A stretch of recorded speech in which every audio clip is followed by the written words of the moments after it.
real clear, down to the last.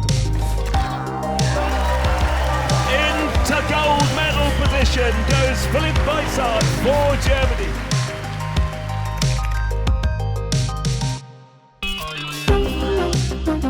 Zineday's character, he's a bit like a spoiled pony. He has his own head, and he needs to know where his borderline is, what he's allowed to do and what not. He's testing that out every day. Doesn't matter if in the stable or even when you ride him.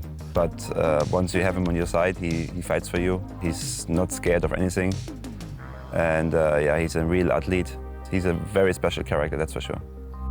For my goal is always to make sure he's very quiet, is not too fresh and has not too much energy, because him by natural, he wants too much. So if I have him out, I spend my time, I sit on him for a long time before the competition. Then I try also in the warm-up, I don't have to wake him up, I just try to keep him as calm as possible, because the moment I come in the ring, he's fresh anyway. Every horse is different, but this one is definitely not a horse who needs a motivation boost. You need to make sure he's focused and is quiet, and then in the ring he does everything. His way into the sport wasn't the easiest. We have him a long time. He's basically born in Riesenbeck. He's born in our barn.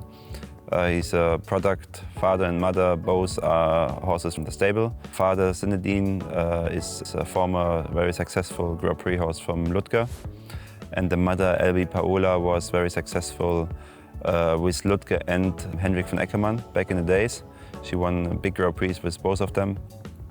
So the parents have been already very special. And then we retired the mother, her name was Paola.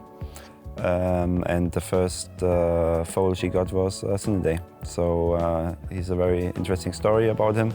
And then we broke him in, Richie Vogel actually. He was the first one on him.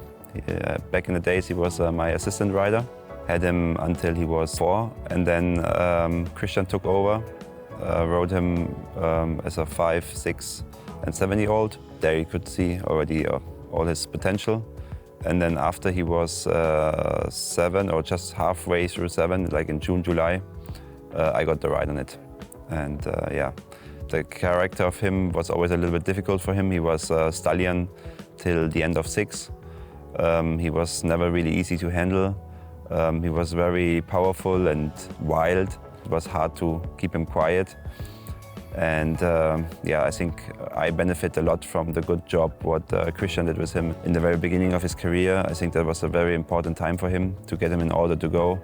He spent a lot of time with him. He made sure that he goes around the shows and has a good experience, but also knows where his place is and that he can't do what he wants.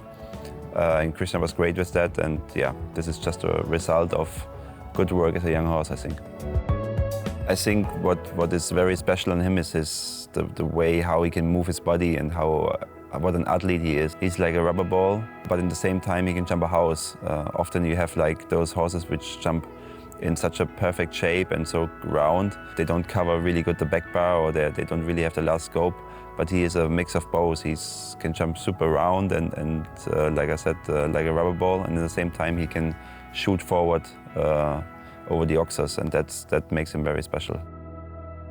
If you put all, I mean, just having a superstar is not just a good jump, it's also the health and the attitude, and I think he's combined all of it together. He's the best one I had, yeah. Zineday told me that there's not only 100% my way, and if I want to go somewhere with him and he doesn't really want to go in this corner, then I need to find a compromise that we go at least up to 1 meter into the corner. Back in the days, I'm a bit stubborn, so I always wanted to make sure I go up to the very last centimeter into this corner. With Zineday, this is not possible. So we have an agreement that we stay away from places he don't want to go, at least 1 meter or 2.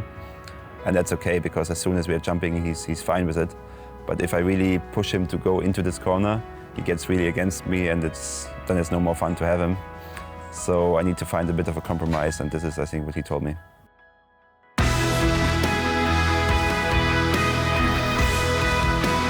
And to read the horse, basically you sit on and you read it and you know what to do. I think this is the key in our sport, to understand what that horse needs and how I can perform with him as good as possible, as good as the horse allows me to. And I think this is the very good riders in the world. They do that a little better than the rest, but this is the whole key in the riding, I think.